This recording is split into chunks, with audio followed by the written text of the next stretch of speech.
Hello, Peppers. This is Pep. I'm Chaz. I am Dr. Dave. That's right. Today we are coming from the boardroom. If you will imagine, this might be the very boardroom where the podcast committee met to decide to throw us out of our studio. Allegedly. We have no proof of this. But this is a boardroom. This is in level 2 outside ABC local radio. I'll just show you now. There it is. In case you want to come and visit the place where we podcasted once. This is part 2 of this week. Yes. Part 1, we dealt with guest podcaster Richard Cooke, who was very good. He was and thank you very much for that, Richard. That was excellent. I could listen to him all day. What do you say about me? I would also, because Richard was too modest to really plug himself that much, I would like to highly recommend his book, Tired of Winning. Are you suggesting it's onto the book list? Yes, put Tired of Winning on the book list. Wow. It's not just about politics. There's all kinds of great stuff in there. Like there's one moment where he sort of goes on this Philip Roth homage, which is excellent. But also, I mean, he doesn't just write about the US either. And if there was one of his monthly essays I was going to recommend, it would be the one from, I think it was 2018, about Bruce Chatwin's book, The Songlines, where he went to Alice Springs and did a lot of research on that and on the things that Bruce Chatwin was looking at. So I highly recommend that. You are not fudging this. You I actually am not know fudging this. Richard's right. That's good. He's a good writer. Yeah. So, and it's high praise going onto the book list. So well done, Richie. You can now die happy.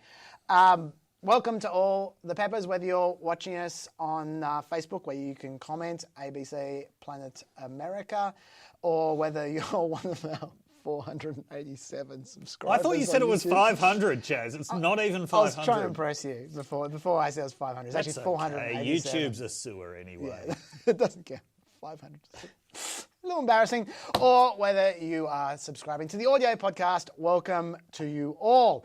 Now, with Richie, I talked a lot about COVID. We'll come back to COVID a little later because there's something I have to talk to you about with COVID. I think you know what I'm referring to. I know exactly what you're referring to.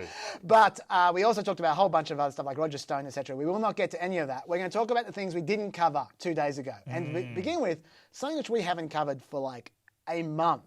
Because often we talk about this on the Wednesday show, so we don't talk about this on the podcast, is polling and 2020. And Joe Biden. We barely mentioned Joe Biden's name for months. Well, neither has he. Neither is his campaign. Yes.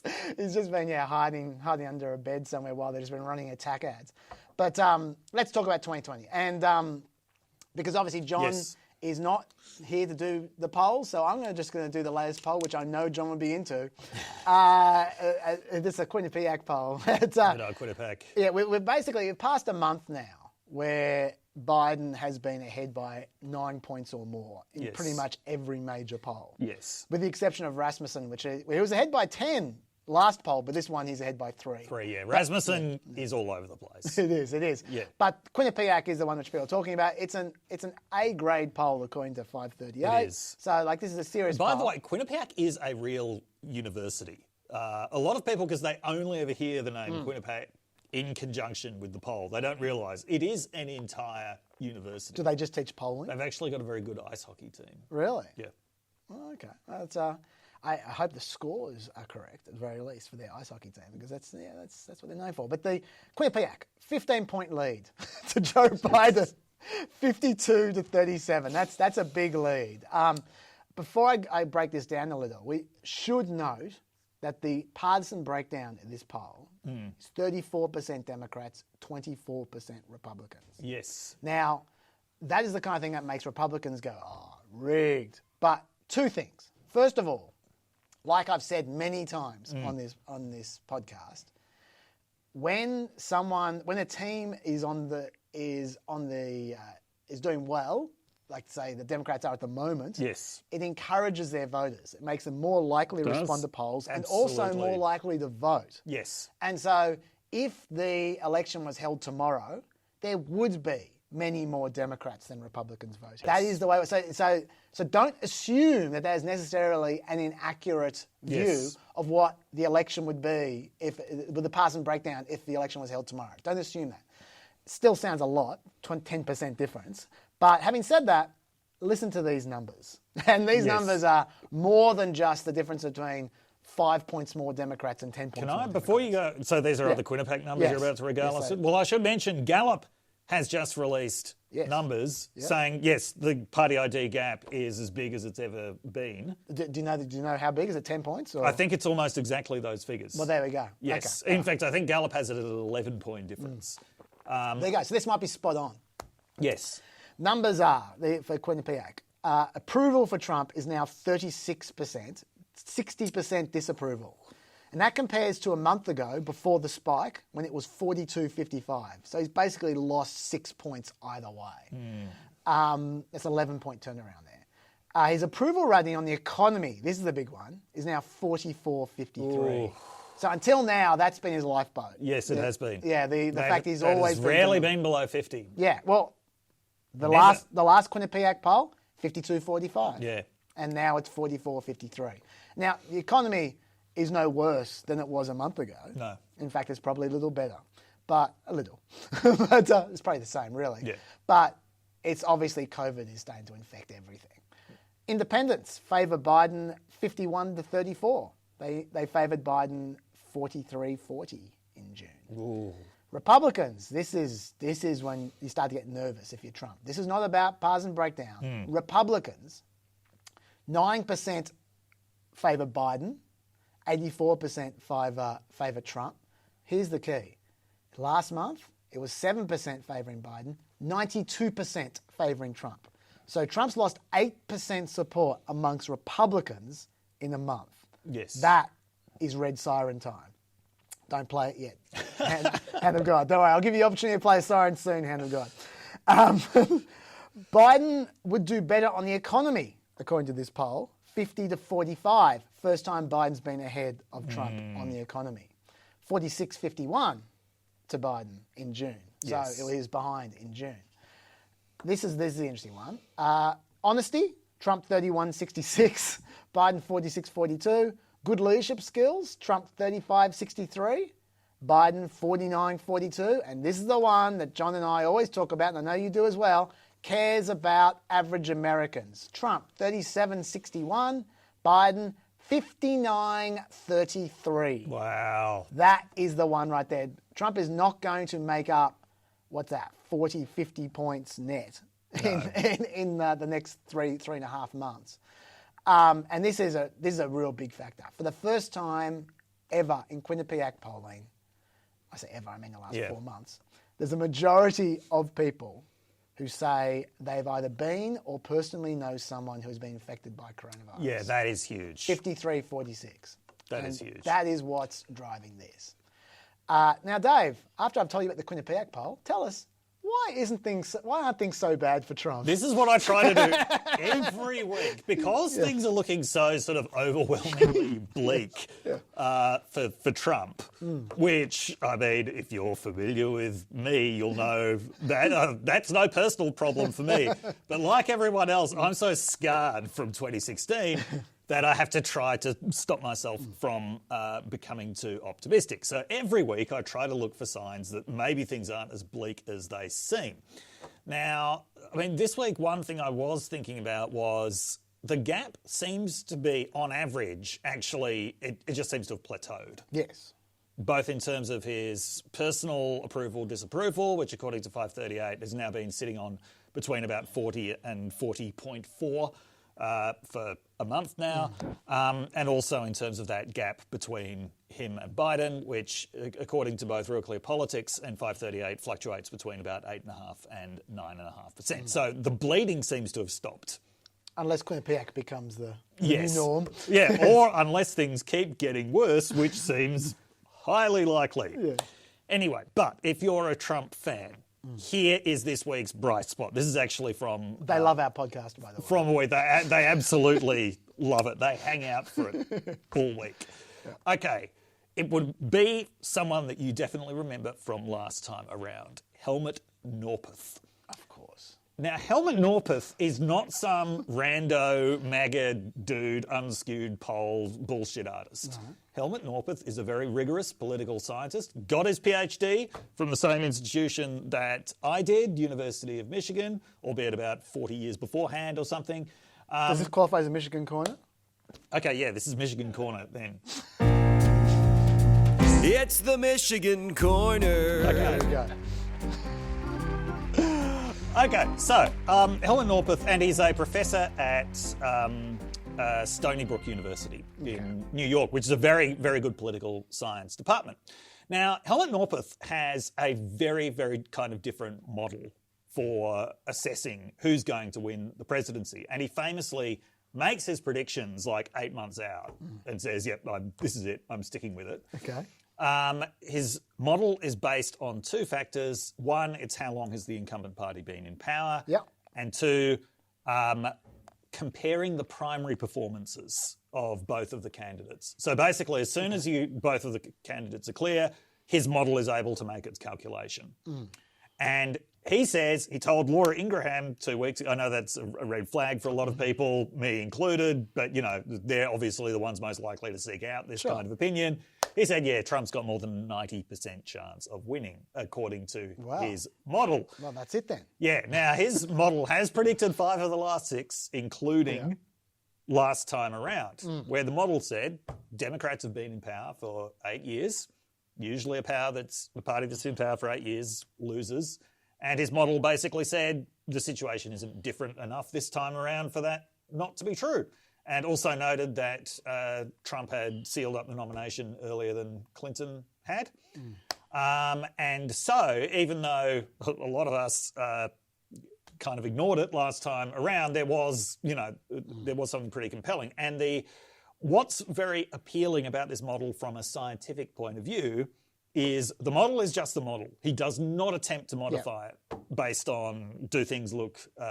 which is good. Yeah, different this time around. It's just the model is the model. If it gets it wrong, it gets it wrong. No model predicts everything. Yeah. He says if you go back to 1912, his model has predicted 25 out of 27 or something like that. Yeah. Okay. Now, admittedly, though, having said all that in praise, what he then said to Laura Ingraham was a little bit weird about Trump's chance. So because of the fact that the Republicans have only been in power for 4 years this time around, his model favours them. But also he was like, Trump did a lot better in his primary than Biden did in his. It took Biden a long time to get into the ascendancy. So that's fine. 4 states. Yeah. Yeah, sure. I know, it is and okay. Trump's he wasn't the only candidate, but he's the one with the model that's predicted 25 out of 27. But then he said some very weird stuff to Laura Ingraham. Yes. Like, Trump can, I know Trump appears to be behind. He can completely get back on top of this if he just stops tweeting and stops lobbing personal insults. If he stops being Trump. Concentrates on... Concentrates on leadership. Yeah, if he does say a face-off with Ronald Reagan's corpse, then yes, maybe. Yeah.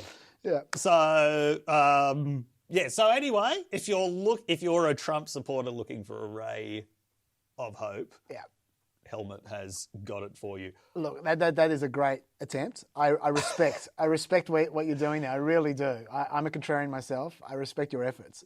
All I would say... I'm not a contrarian, by the way. No, I know, but I am. Yes, so that's why I respect your efforts.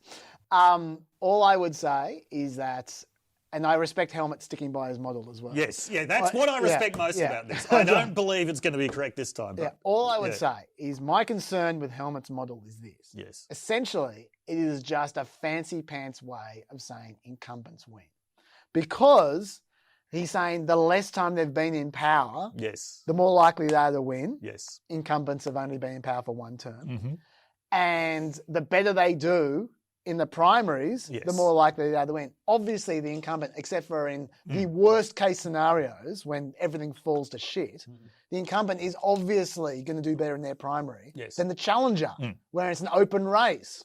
So essentially his model, it will pretty much always work when there's an incumbent because incumbents almost always win. Yes. But every now and then the incumbents don't win. And I would suggest that when there's a massive pandemic and the greatest recession in the last 60 years, that might be one of those years. But we'll see. Yes. We'll see. But yeah. So you think that on the morning of November 4th, Helmut will be singing in the shower, "Every now and then I fall apart." I really hope he is, and I hope there's a camera. Let me throw in a few other reasons why Helmut might not be right. And I understand. Have you been researching this since I sent you the link this afternoon? No. I'm not talking Helmut. I'm talking about just pre-prepared polling stuff. Okay. Right, which is I'll talk about history to begin with polling, which is since 1940, the final result. This is from Harry Anton. Yes. The final result differs from the polls at this point in time by an average of 7 points. Yes. Which, for those keeping count, is a lot less than Joe Biden's margin at the moment. Mm-hmm. The median difference is only 4.5 points. Yes. And earlier on, there were bigger swings than there are these days. Mm-hmm. Right? No challenger, 0 challengers in the history of polling to an incumbent president have been polling above 50% at this point in time, like Biden currently is, and have gone on to lose. That has never happened in the history of polling. The only time it got close was Harry Truman in 1948. Yes. Who was down by a little over 10 points to the Republican, Thomas Dewey, and Truman ended up winning by a little less than 5 points. But Dewey was never on 50%. Yes. He never got to 50%. Also, bear in mind, though, that and I know obviously you're not ignorant of this, just it's always useful to remind people, when we're looking at presidential elections since 1940, that's still a small sample size. Yes, that's true. That's still only 20 elections. That's true. Which is the reason why we keep on getting things wrong. Yes. When we look at history, because it is a small sample It's always size. unprecedented until it happens. I should also say that Truman's disapproval never hit 50%, and Trump's disapproval is currently almost 60%. Yes. Only George H.W. Bush and Jimmy Carter, as incumbent presidents, ever topped 55% disapproval. We need to during talk the about election George H.W. Bush later, but he's got a bone to pick here. Yes, I do. Topped 55% disapproval during an election year. Trump is currently pushing 60% disapproval. Those two lost, by the way. They're the two incumbents who lost. Yes. So that's history. A couple of other things. We talk about one of the shining lights, which I believe you might have mentioned in the past, it often does get mentioned, is enthusiasm. Yes. The enthusiasm for Trump is clearly greater than the enthusiasm for Biden in terms of the number of people who actually really are rapidly supporting Trump, much higher than Biden. I don't think Biden has one person who rapidly supports him. But there's no doubt about that, and they pointed it out. But we live in a period of negative polarization. Absolutely. And the hatred drives people probably more than the love. And if you look at the hatred, 80% of Biden supporters find Trump very unfavorable. 53% of Trump supporters find Biden very unfavorable. Yeah. Now, Trump's going to do his best to change that. He's got 3.5 months. But the truth is, he's been trying to change it for the last 3.5 months. Yeah, nothing is sticking. Yeah, at the moment. I think I made this call about 5 months ago now on this podcast, and I'm going to keep on making because I'm really proud of this, that Biden is Trump's Trump. Yeah. He is the guy. The Clintons threw everything at Trump for a year, and it really made no impact to the people who like him. They still like him. It just didn't change a thing.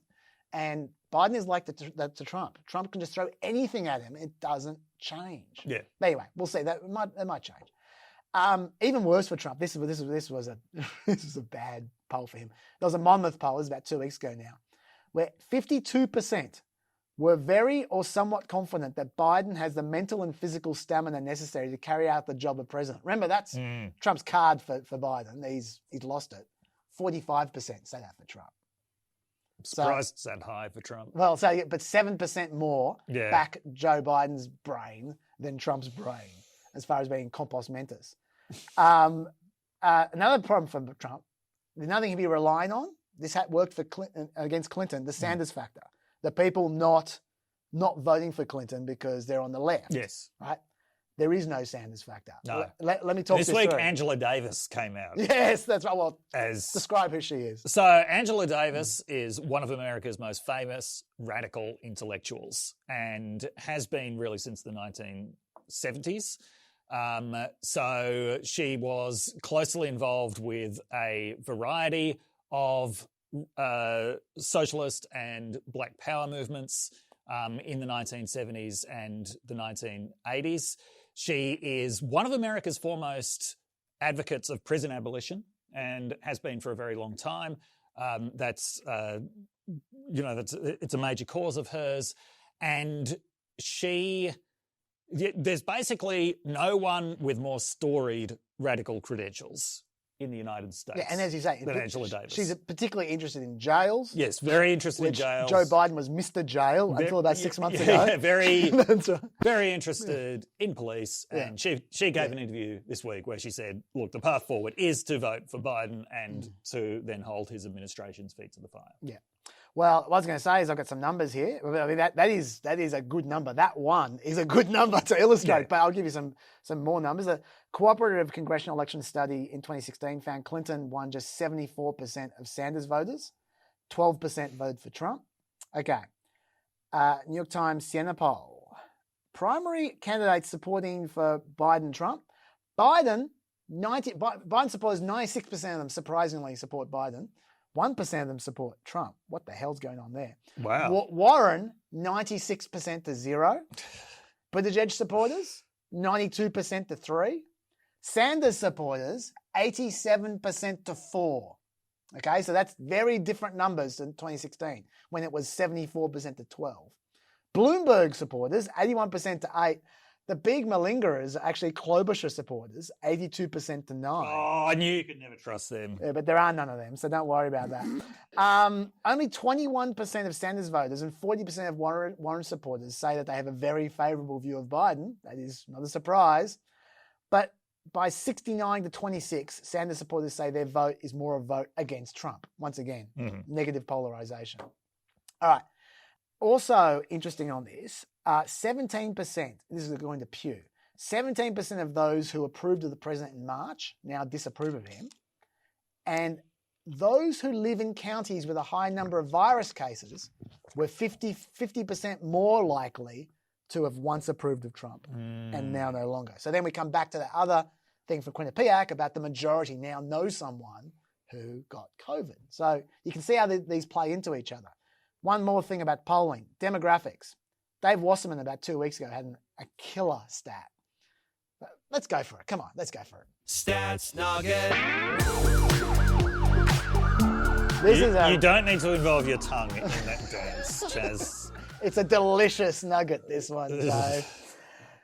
Trump's base has declined from 47% of the community to 44.5% just from demographic change in the last 4 years. If turnout levels and partisan preferences amongst 1, non-college whites, 2, college whites, and 3, non-whites was to remain constant from 2016. So same proportions, same percentage voting for Trump, Biden would win Florida, Michigan, Pennsylvania, and Wisconsin.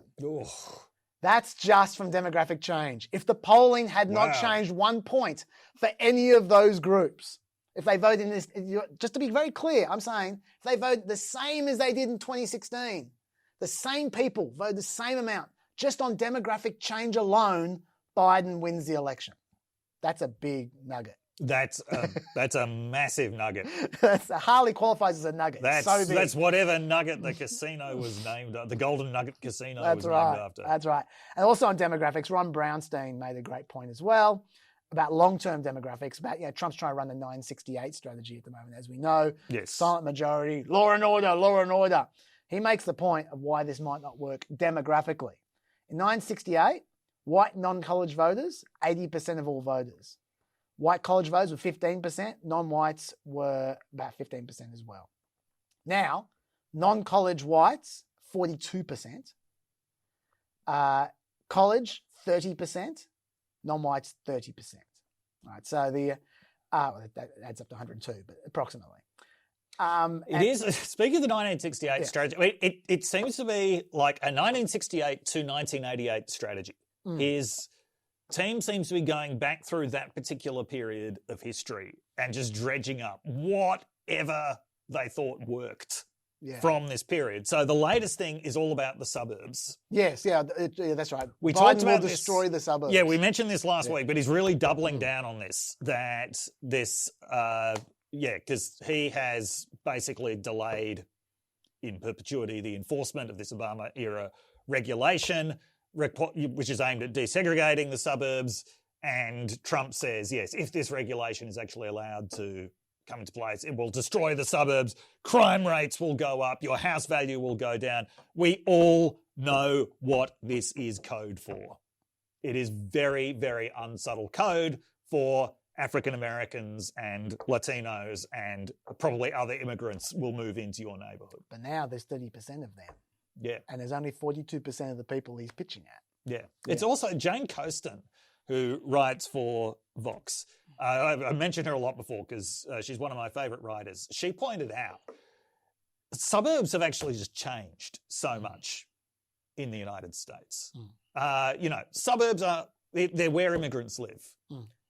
Suburbs are not the completely conservative, conformist places that they used to be. She blames the movie American Beauty for this, for perpetrating a view of the suburbs which was outdated even by the time the movie was made in 1999. And she points at, really, if you look at, for example, people's attitude to LGBTI rights in the suburbs tend to be very pro-gay. Yeah.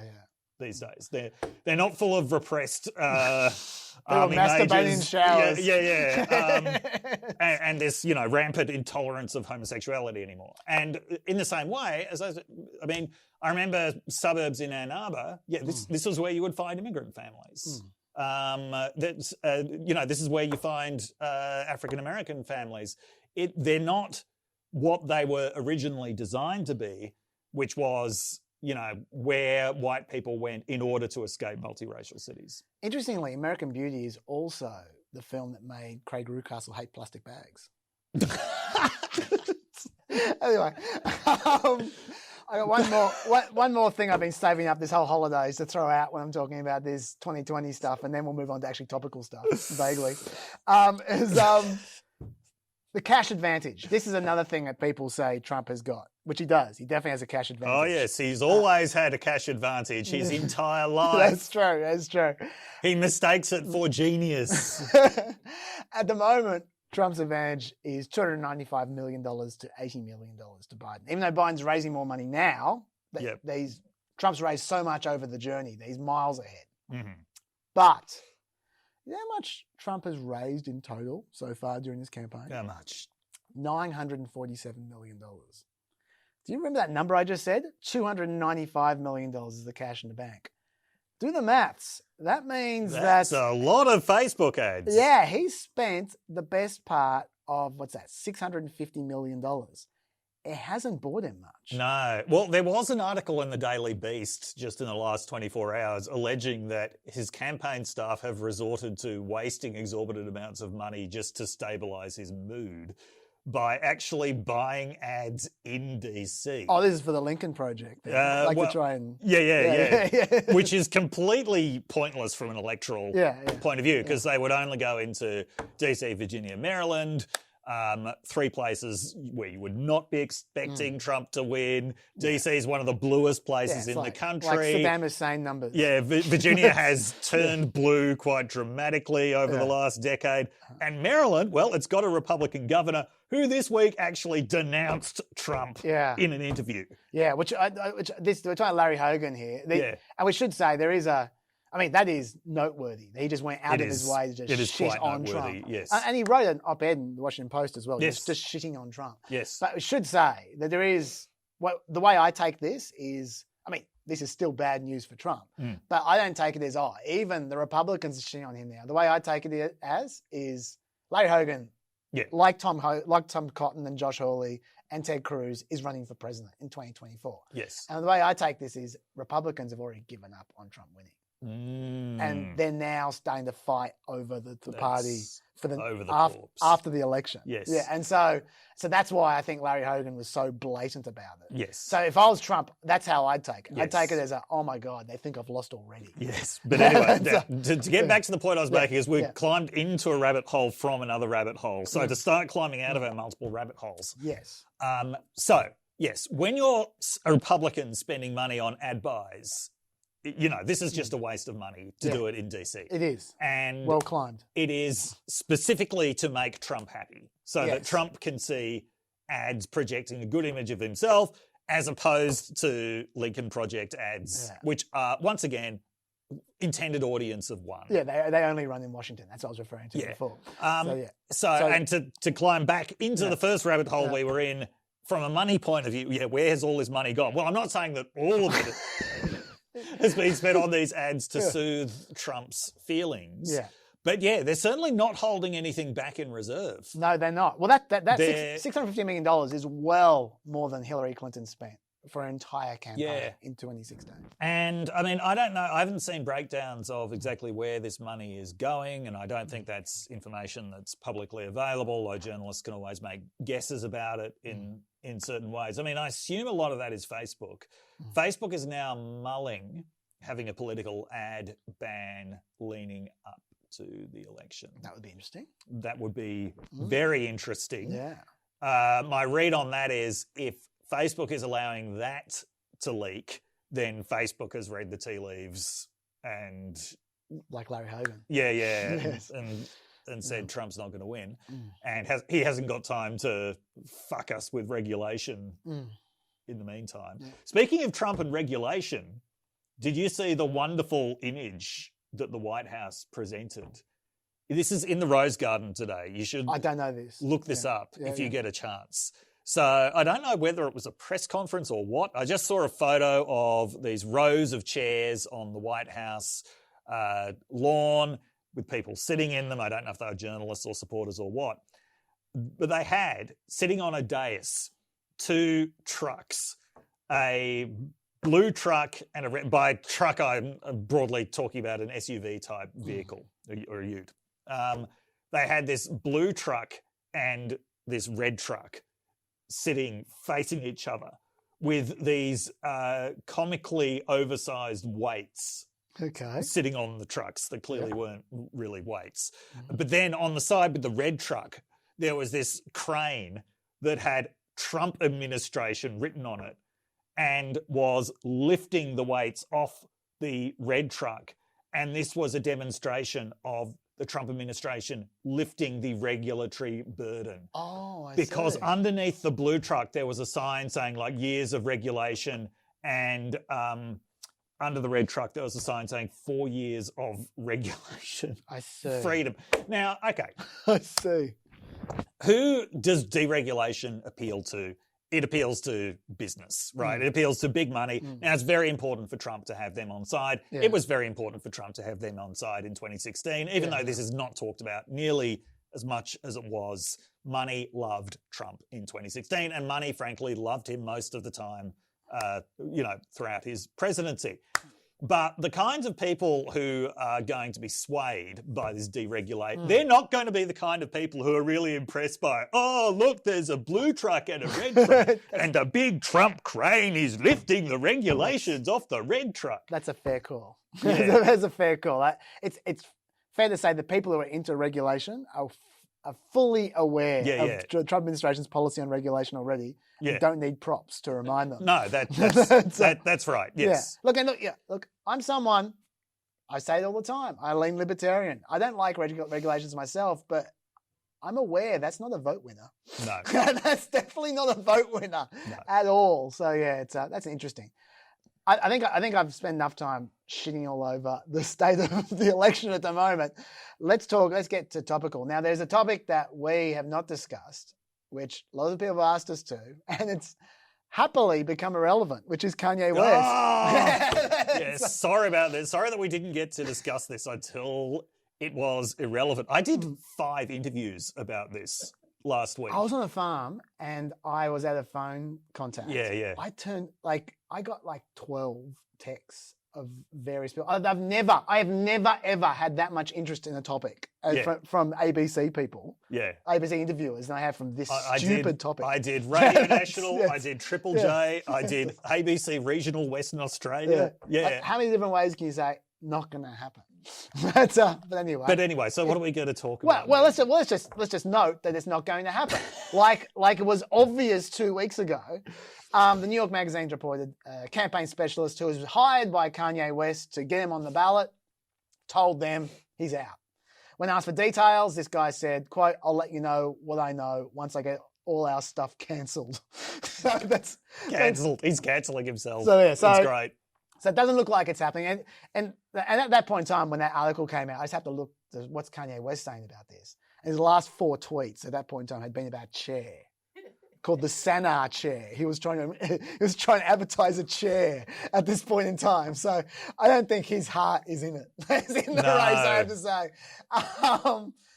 But having said that, let's just say that the article's wrong and he's still going to try. He's already missed out on Indiana, New Mexico, Texas, Delaware, Florida, Michigan, Nevada, Oklahoma, and South Carolina. Yes. As far as deadlines get on the ballot. Appropriate, given that he once had an album called Late Registration.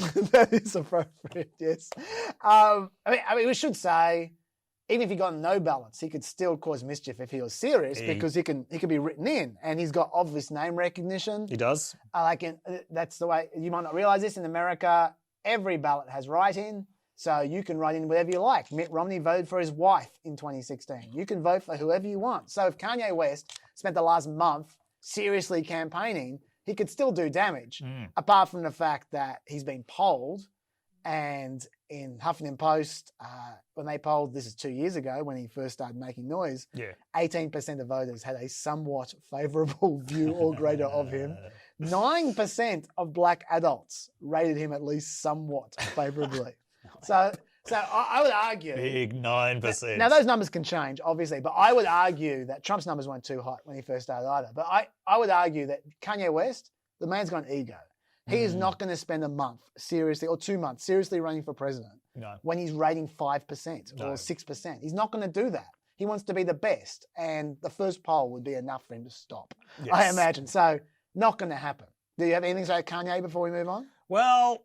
If he had run in 2016, 2016 was the year for, non-major party candidates to come and make mischief.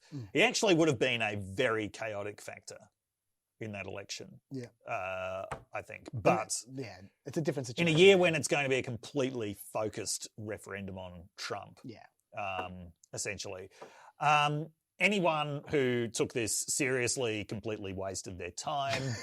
Sorry. Because I think, didn't he say he'd like to run his country on the principles of Wakanda? Yeah, I got the quote here. I wasn't going to read out his quotes, but I've got them. So, hey, quote, this is his approach to governing. I'm going to use the framework of Wakanda, right? I'm going to use the framework of Wakanda right now, because it's the best explanation of what our design group is going to feel like in the White House. That is a positive idea. You got Kanye West, one of the most powerful humans. I'm not saying the most, because you get a lot of alien-level superpowers, and it's only collectively that we can set free. Let's get back to Wakanda. Like in the movie in Wakanda... He actually said all this? Yes. Wow. Like in the movie in Wakanda, when the king went to visit that lead scientist to have the shoes wrap around her shoes, just the amount of innovation that can happen, the amount of innovation in medicine, like Big Pharma. We're going to work, innovate together. I wish he did run, because I'd like to see Sarah Cooper, the one who does Trump impressions. Like, who just that would be awesome. So seeing her do Kanye would be fantastic. That's not a lot more far-fetched than Trump. No, that is. Trump never talks about alien superpowers. No, he didn't. He never talks about that. That is another level. That is right. Just say Kanye's not the only one whose imagination is almost exclusively formed by movies rather than TV, rather than reality. All I'm saying is, if we are on a journey down towards idiocracy and President Comancho, Kanye West is the next step down from Trump. That's all I'm saying. Anyway. There also were so in the coverage. I mean, a couple of years ago, the Trump campaign basically tried to use Kanye to peel off black votes from the Democratic Party. There was this very brief period of euphoria where Kanye, said Trump's got dragon energy, and then all of these Republicans suddenly pretended that they liked rap for about 4 days. And they're like, oh, yes, yeah. Paul Ryan always liked rap. Yeah. But then, as you said, that kind of polling was done showing what African Americans thought of Kanye West as a political figure. Yeah, which is approximately what they think of Trump as a political figure. And also Kanye West became aware that he was being used for purposes he didn't like at that point, and so sort of bowed out of politics for a couple of years, although he never quite gave up on it, because I remember he did an interview where he said, what I want to be is to have like Trump's campaign with Bernie's policies. That's brilliant. Now, That's brilliant. I don't think Bernie was modelling, Bernie was sort of modelling his ideas on things like the New Deal or Swedish social democracy, not so much on a fictional reactionary monarchy. Yes. Yeah, from a movie, which projects power through monopolistic control of this resource, which, if it was more widely distributed, would actually be able to help a lot more people. And is fictional. Yes, and let us not forget, ladies and gentlemen, is fictional. Yeah, that's right. Yeah, that doesn't sound so much like Bernie Sanders. No, anyway, but so he has moved on from politics. He's become a chair salesman, and good luck to him in that venture. Let's get back to something that's actually relevant to the campaign, though. Yeah. Other 2020 news, Pascal's been dumped as the campaign manager. He has been dumped. This was a long time coming. Yes, this was. He has desperately tried to hold on. Yeah, and this was, we did discuss this before, this was the notch of the Lincoln Project who went him for his wealth, essentially, and they're suggesting he was grifting Trump, which he probably was. Yeah, he probably was. But the quote in the article about him getting dumped was, the Trump family had become annoyed in recent weeks at reports of how much money Pascal was making in his role, including stories about his ownership of a Ferrari, which is what the Lincoln Project was nailing him on. So it worked. It worked. In fact, have you seen the Lincoln Project? This is about a week old now. Have you seen? No, I refuse to actually watch any of their ads. I'm gonna play you one just because it is just hilarious now how they're not even pretending to be doing anything but torturing Trump. Like, there is no attempt whatsoever to be related to the 2020 campaign at all now. It's just, hey, Trump, get this. Biden now leads the president. He's going to be your president. Why do you think you're losing, Donald? Because some people don't love me, maybe. It's because you've got a loyalty problem. Loyalty problem. They're in your campaign. They're in your campaign. Your White House. Your White House. In Congress. In Congress. Even your own family. Your own family. They whisper about you. They whisper about you. They leak, spin, lie. They tell the media they're smart and you're out of control. And you're out of control. That you can't focus. Can't focus. That you're mentally and physically weak. Physically weak. That you hide in your bunker, scared and shaky. Laugh when you can't walk down a ramp or drink water. All of them, they're in your campaign. The ones you know and the ones you don't know. Ones you don't know. Whispering about you. Ones you don't know. They expect you to lose. They want the media to like them and to get one last big payday before you go down. With so many leaks, you probably think it could be anyone. So many leaks. Donald, it could be anyone. It's everyone. It's everyone.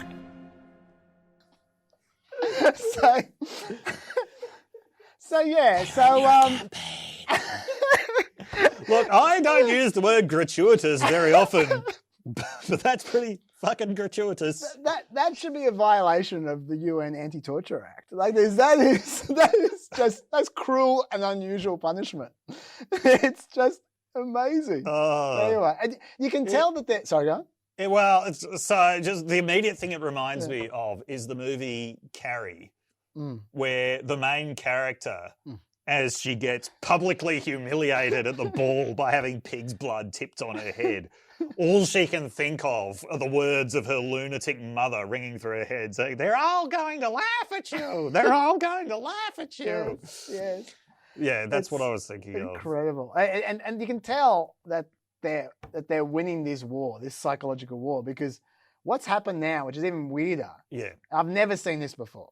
is Trump's allies are now running ads not against Joe Biden, but against the Lincoln Project. Yes. Like, have you seen this one? This is a Club for Growth, right? Oh, Jesus. Yeah. The so-called Lincoln Project attacking President Trump, they don't just hate him, they hate you. The credulous boomer Rube demo that backs Donald Trump that wants to think that y'all elitists are dumb. My math and your reading.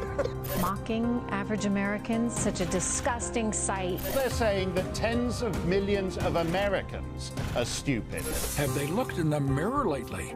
These are the same disgraced consultants who ran the McCain and Rodney campaigns into the ground, giving us 8 long years of Obama. And after watching their careers go up in flames, they've set up a Democrat PAC, a get-rich-quick scheme pushing Joe Biden for president. America pays the price. Higher taxes on the middle class, crushing regulations on small business, halting our economic recovery. If Biden wins, we lose. But what do they care? As long as they get rich. Cleft for Growth Action is responsible for the content of this advertising. Okay. So When you're making ads about the other, the Lincoln Project, you are losing. well, this is my point. Just be clear. Most Americans have not heard of these people. They don't even advertise on TV, except for in Washington, to Trump. So what are they doing running super PAC ads against the people behind ads that no one has even seen? It's just bizarre. So anyway, his campaign's not in a great place. One more thing I would add about... By the way, Pascal was always a scammer. And I mean, this is characteristic of the Trump White House. It's a lot of people grifting each other. Yeah. Right. Yeah, Because that one does seem to be the case. interesting thing about con artists is they're often quite susceptible to being conned themselves, and Trump is no exception to this. Pascal's claims about what he did in 2016 were always to be taken with a massive, massive grain of salt. I mean, my view of the 2016 That's always the case, though, election is, Trump won that. It was primarily Trump, his personality, and mainly his decisions that won that election. It wasn't there were so many of these shady characters around, like Cambridge Analytica, making all of these claims about the reach of the digital campaign. I don't think that there may have been on Facebook some fairly clever sort of suppression campaigns run. We're never really going to know about the extent of that. But Pascal's claims about what he did were always very overblown. And over the last year, these claims have just got more and more extravagant. Like, blasting out over Twitter, oh, well, we've just, we've got 800 people at this meeting. 20% of them are Democrats who've never voted Republican before. They're all voting for Trump now. Yeah. It's like this was clearly just stuff to raise his standing in Trump's eyes. Yeah. He was always massively talked himself up, which is probably one of the reasons why Trump liked him in the first place. I was going to say that to be fair, I mean, Pascal does seem to be a grifter, but having said that, that is just so much the norm with election campaigns that it's either the timing, the economy, things that aren't in people's control, or the candidate. Yeah. But the campaign likes to the campaign manager becomes a hero after every election, as if there's some mastermind, the puppet master. But to go back to what we were talking about earlier, if Helmut Norpoth can successfully predict 25 out of 27 elections, basically just by looking at how long the party's been in power and what happened in the primaries, the actual presidential campaign, I won't say it's irrelevant. And there is actually a lot of research on sort of the magnitude of campaign effects, and it varies right across all kinds of races. But certainly a campaign manager is not the person that you want to listen to about how effective campaigns actually are. Sure. And obviously, we've had some very close elections recently, so every little bit might make the difference. Mm-hmm. I was just going to say, just ticking a few boxes that we haven't talked about for a while. Vice presidents, we've never gone through the vice presidents, and I don't want to now. No. But what I do want to do is just note one little thing, which is in 2016 for Tim Kaine, and in 2008 for Sarah Palin. Both of them had heaps of Wikipedia edits just before they were named vice president. Yeah. In the space of 3 weeks in June, these were the numbers of Wikipedia edits. Amy Klobuchar had 4. Elizabeth Warren had 22. Stacey Abrams had 66. and Kamala Harris had 408. I'll just note that. And other people can speculate all they like, but that's just a bit of data that I thought might be interesting to people who are into this kind of stuff. Primaries. Let's talk about the primaries from yesterday. First of all, Yes. I don't want to go into too much detail about Ronnie Jackson, but he was the doctor who said that Trump was bronzed and brilliant and strong and weighed 25 kilos and was 8 feet tall. He has won his primary. Good on him. He's a safe Republican seat. He is going to be in Congress next year. Yes. But the big news yesterday was the end of Jeff Sessions. Yes. Now, the end of Jeff Sessions is some of the story. The other half of the story is the rise of Tommy Tuberville. The Tuberville factor. Yeah. Okay, well, let's say goodbye to Jeff Sessions first. Okay. I will say that when Trump, I'm going to admit I was wrong. When Trump was elected president, I went on air and we talked about the people to come, and I said, oh my God, Jeff Sessions is going to be Attorney General. That's going to be terrible. And look, I'm not saying he was great, but when you look back on the people who have acquitted themselves over the journey on the Trump administration, Jeff Sessions, he kept his integrity at the very least. He was pushing. Well, he kept his integrity in one instance. Well, but even in the immigration area, which is what obviously the area I was most concerned about with him. Yeah, it's not like he broke any laws. He was pulling strings as far as he could to get the this policies is the standard going. we're going to. But now. I mean, but that, as Attorney General, he didn't actually break any I know, laws. but yeah, like it's his job to enact the policies of Donald Trump, and he was doing it as competently as you possibly could. That's what he was doing, and not breaking any laws at the same time, and recusing himself, obviously, when he needed to. So I'll at least tip my hat for that, even though I still don't like him. Yeah. But he's gone. Okay, so he is gone, and he's a sort of object lesson in. I mean, because he remained loyal to Trumpism. You'd have to say more than Trump did, even after he left the White House. But he was not rewarded for that. He was not he rewarded. Was punished for his personal disloyalty to Trump. So okay, but you want to talk Tommy Tuberville, who. First of all, a lot of Australians think he's made up. He's not made up. He's a real person. He sounds like a Marvel superhero. Tommy Tuberville. Like, or maybe a Marvel superhero's weirdly shaped sidekick. Yeah, sure. I'm just thinking about the person who becomes the Flash. Their real name is Tommy Tuberville. Yeah. Anyway. Yes. Okay. Yeah. So, Tommy Tuberville, actually, like, he weighed on my consciousness in my early years in the United States, because I got there in 2004, and he was the coach of Auburn University's football team.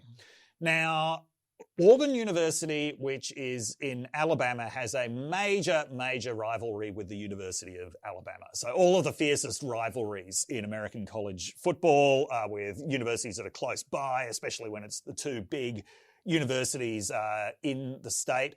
And if you're thinking, college football, well, what does that matter? Isn't it the professionals that matter? Well, college football is a massive business in the United States. There are plenty of stadiums that have upwards of 80,000 people packed in every single Saturday. University of Michigan, where I was, its stadium seated 113,000 people. So college football is a huge deal. College football coaches are frequently the most highly paid public servants in each state. And there was probably a period where Tuberville would have been the highest paid civil servant in the state of Alabama. So he's taking a pay cut. Oh, yeah. Although he still collects millions in a pension. Anyway, Auburn University had a particularly good year that year. So even though in recent years Alabama has dominated that rivalry to some extent, although Auburn's still been quite good, Alabama was really in the toilet in the early to mid 2000s until Nick Saban came along at the end of the decade, and Auburn was very good. Auburn, I think, if I'm recalling correctly, went undefeated in 2004, a very hard feat to pull off in college football, but they did not get to play in the national championship game. Very controversially, Oklahoma University was put into that game where they got annihilated by University of Southern California in one of the most boring games I've ever seen. I think that the final score was 55-10 or something like that. for the football fans out there, this was the high point of Matt Leinart's career. He then made an ill-judged decision to stay on at USC for another year, where all that seemed to happen was he kind of got pudgier. Then he went on to this pro career, which was supposed to be great, but it got derailed one night when Arizona Cardinals were playing the Chicago Bears in 2006.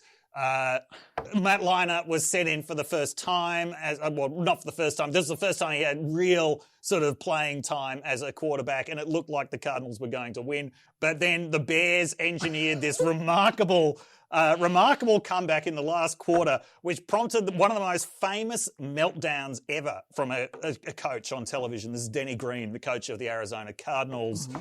You can look this up on YouTube. Just look up "The Bears Are What We Thought They Were." It's a remarkable rant. Anyway, we've got a lot of rabbit holes to climb out of at this point. But anyway, the point is, Tommy Tuberville is a very well-known figure in the state of Alabama, which I remember getting very, very annoyed in very early coverage of the Alabama race, where journalists who had no apparent knowledge of the state or of college football were saying, well, you know, Jeff Sessions and Roy Moore are going to have this massive name recognition advantage than the most well-known people. No. Tuberville would have been easily the most well-known person in that field. Probably, I mean, one of the biggest concerns he might have had was, while he was a successful coach of Auburn, he's a hate figure for half the state. He's a hate figure for University of Alabama fans. But the back end of his career was actually pretty dismal. Like the last... So they were like that. Yeah, the last game that Auburn played against Alabama, they lost 36-0. Which the Alabama Democrats have been very keen to point this out. Just out of curiosity, do you wish this was an NFL podcast? I don't know, I'm just getting this vibe. No, okay, but yeah, go on back to So that would have been the only real issue that he had. But, you know, given that, his career kind of wasn't that remarkable towards the end. And also, he's been out of college coaching for at least a decade now. So I think he was he had Trump's endorsement, but he just also had this, I think, fairly massive advantage in a lot of respects. The line the Democrats have been running on him, I saw a tweet. This is their first tweet after he won. Senator Jones got justice for 4 little girls murdered during church by the Klan. Tommy Tuberville thought a 1-game suspension was enough when one of his players raped a little girl. Which one cares more about your daughter's future? Now, what they're referring to there is back in 1999, one of his players pled guilty to a lesser offence to avoid charges for second-degree rape. We're talking. This was not a non-consensual sex scenario. This was a having sex with a 15-year-old girl scenario. Consensual sex with a 15-year-old girl, so statutory rape. And he gave him a 1-game suspension. I don't know what it is about Alabama and politicians fancying little girls like Roy Moore and Tommy Tuberville. I don't know what it is, but I think this is very different to the Roy Moore. They're obviously it's extremely different. Yeah, they're trying to replay Roy Moore. This is not, Tommy Tuberville was not the one who had sex with a young girl. No. Anyway, I don't think it's going to work, but that's what they're trying. No, I think Tuberville will win this. I would imagine. My question to you though, because you were talking about the QAnon caucus a couple of weeks back, was Trump basically policed the entry to the Republican primary there and saying Sessions is non persona grata. He seems to have complete control over Republicans for everything except for QAnon. Yes. Now, this is really interesting. So Republicans are... So I talked last week about the concept of in-group policing, which is something that comes from the social science, which is really about protecting the purity, protecting the integrity of the group. And sometimes this is manifested in cancel culture, but in-group policing is a much bigger phenomenon. And often it's manifested in terms of someone from your group really messes up, you basically cast them out because you don't want the reputation of the group suffering. Now, what the Republicans have shown a remarkable capacity to basically police loyalty to Trump. I've never, American political parties are fundamentally weak organizations, but the hold the Trump loyalists have on the party has increased massively over the last 4 years. It would be very, very hard to be a non-Trump loyalist in the Republican. There are still a few, but they're ones who've developed their own separate power bases, the Mitt Romneys and Larry Hogans of the world. Right, so this kind of in-group policing has been very effective. There was a time last year when it looked like, QAnon was beginning to get a bit of attention, and it looked like they were going to try to police QAnon out of the Republican Party. So if you turned up to a Trump rally wearing QAnon clothing... They still do that. They still take the clothes off. Yeah, they take the clothes off, make you buy new Trump merchandise, whatever. But it does seem... Well, first of all, I was thinking, it seems that they've actually lost control over that, because you look at the number of QAnon people getting nominations, albeit the most famous Lauren Bobbitt has since walked back QAnon a little bit. I mean, she's the most high-profile one, going for the most high-profile.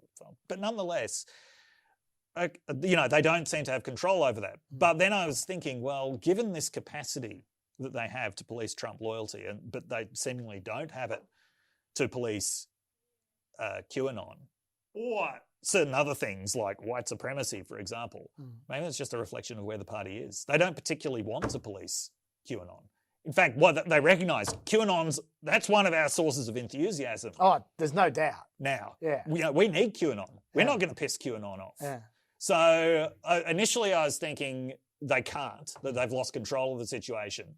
Then I was thinking, well, maybe it's not so much that they've lost control, but that they now see this as a resource rather than as a disgrace. Yeah, that would make sense. I was going to talk about Joe Biden and policy, because he's just released a whole bunch of policies as a result of his task. But this is going to come up again during the convention. Yes. I'll put a pin in it. We'll come back to that in a future podcast. What I do want to say before we move on to Mary Trump, which is the next item, because you've read the book, haven't you? I have read the entire book. So there's a tease. Just hang on for another second. Yes. I just on 2020, I just want to note something which I've been taking, I've mentioned a few times now, that in my view, Trump's trying to make the mail-in voting thing about overvoting, about fraud, essentially, saying people who shouldn't be voting will vote through mail-in voting. Now, I am strongly of the view that the reality is that it's going to be about undervoting. Yeah, absolutely. Mail-in voting about the people who don't get the vote. And I've just seen more evidence about this, so I'll just throw it out there.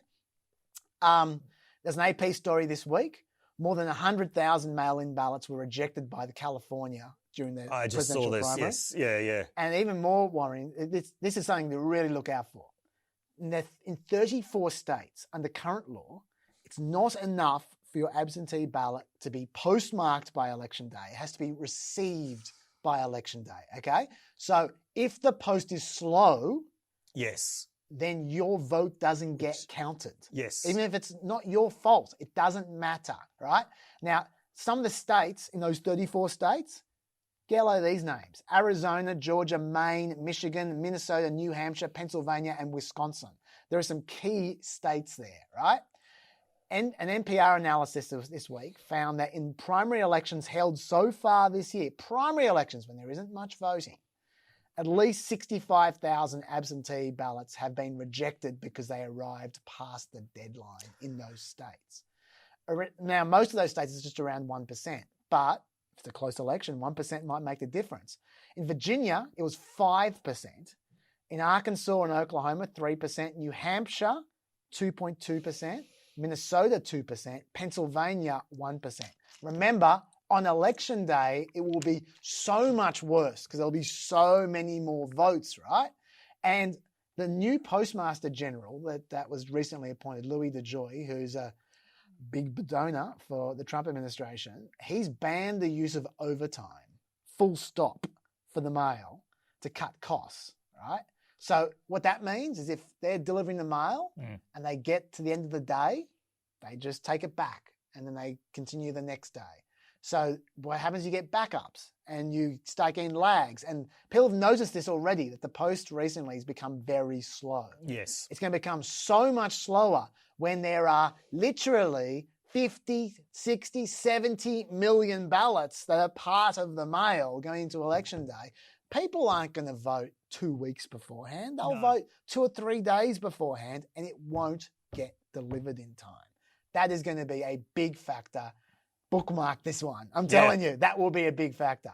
A leave policy. And, you know, given the state of the polls, this is the kind of factor which could decide the election. Yeah, absolutely. It totally could. Anyway, Mary Trump. Tell us about Mary Trump. Okay, so this book came out on the 14th of July. Yeah. Mary Trump is Donald Trump's niece. So she's the daughter of Freddie Trump, who's Trump's eldest brother. And she is not a fan of Trump at all. That is very clear from the outset. Not just that she's not a personal fan of him she hates his politics as well. Mary Trump is also a clinical psychologist and has a doctorate in clinical psychology from Adelphi University in Long Island in New York. So she's not just sort of doing armchair psychology here. She is doing rigorous psychology based on her personal experiences with Trump. Now, she does say right at the start of the book, she's not actually giving a diagnosis here because she can't. To give a proper diagnosis, Trump would have to actually sit for a battery of tests that he is never, ever going to sit for, right? So he might look very narcissistic, he might look sociopathic, but, you know, she's not making these diagnoses. Instead, what she is doing is just telling a very, very painful family story. And even though the purpose of this painful family story is to explain Trump, most of it is actually not about Trump. Most of it's actually about her grandfather, Fred Trump, and her father, Freddie Trump, and the kind of relationship that they had. So the basic story there is Mary Trump, so this is Mary Trump, who is known throughout the book as GAM, short for grandmother. So it's Fred Trump's wife. She had a medical emergency when Donald Trump was 2.5 years old that made her very sick and essentially put her out of the picture in terms of how Trump was raised. So she had been the main source of empathy and mirroring in Donald Trump's life prior to that point. That was taken away. Fred Trump, the sort of tyrannical patriarch of the family, did not do empathy, did not do mirroring. All that Fred Trump really cared about was himself and his own empire. He was only interested in his children to the extent that they could be useful. His sons were the only ones he saw as useful in any way. Trump was one of the youngest sons, so he got no attention from Fred Trump growing up. Fred Trump was only really interested in Freddie Trump, who he was grooming to take over the family empire. But Freddie Trump was, in many ways, a disappointment to Fred Trump because, you know, Fred Trump saw any display of emotion, empathy, anything as a sign of weakness and bad for business. Freddie Trump, unfortunately, had these qualities and he was never enough for his father. He was a perennial disappointment to his father because he was constantly messing up in his father's eyes, and then even worse, he was apologising for it, you know, sign of weakness. And the way that Mary Trump tells this story is, so young Donald is basically watching his older brother just constantly take all of this abuse from Fred Trump.